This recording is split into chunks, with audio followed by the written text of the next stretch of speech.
The idea of a multiverse is not, there's not complete consensus on it. Obviously, all of them have their own philosophical arguments and problems and discussions around them. Thank you. And Paul, what's your take on, is it a credible idea, possible worlds, or is it misguided? Okay.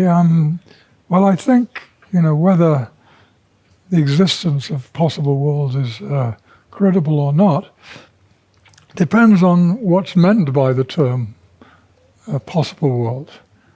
And I think there are two prominent construals of the meaning of that term in the philosophical literature. One of them offered by David Lewis, and the other one offered by Saul Kripke.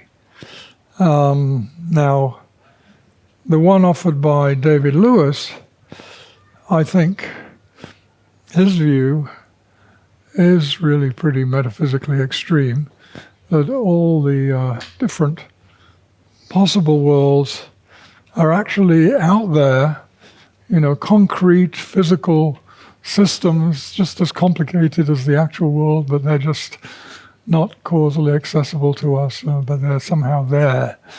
And that indeed does seem fundamentally misguided.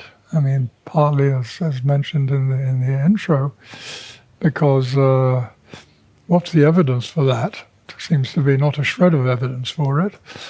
And secondly, because it seems, incoherent, paradoxical to think that,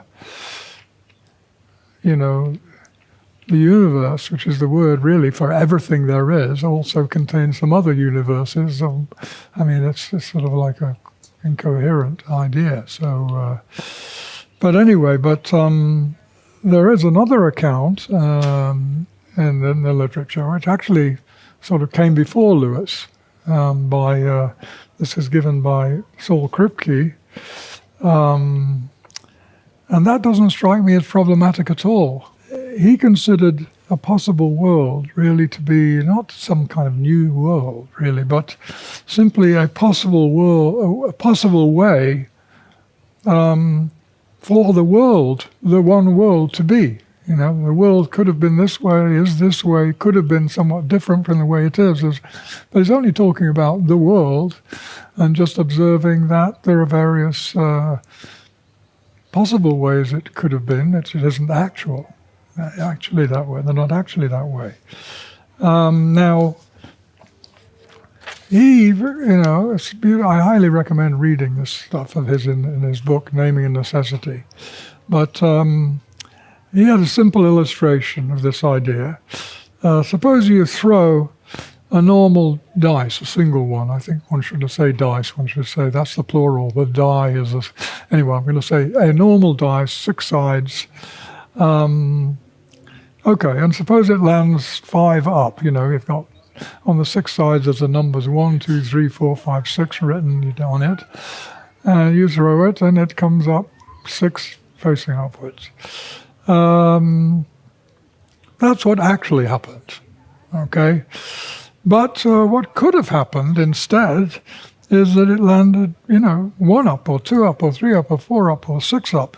So, in other words, the proposition that it landed 6 up is false, but could have been true. It was a possibility. And so that's it. A possibility is just a proposition that, there's no necessities that rule it. Nothing rules it out. It could have been like that. And but that's a simple little example. But to get to worlds, it's really the same idea but bigger, and there's much more detail. So a possible world is like a giant possibility. So you could think of it, according to him, as a giant conjunction. This and this, different propositions conjoined with one another. And it's so big, so gigantic, this conjunction, that for any particular proposition you could think of, either that conjunction entails it or includes it, or the conjunction entails its negation or rejects it. And so now, if that giant proposition is possible, then it qualifies as just not as a little possibility, but as a possible way for the world to have been. The world could have been like that because it's covering everything. It's and so it's so that seems to me, I don't know, it doesn't have any of the metaphysical extravagance or think, well, what's the evidence for that? It doesn't really make sense to speak of evidence. It's just a kind of construction. Thank you. Now we're going to delve in a little bit more.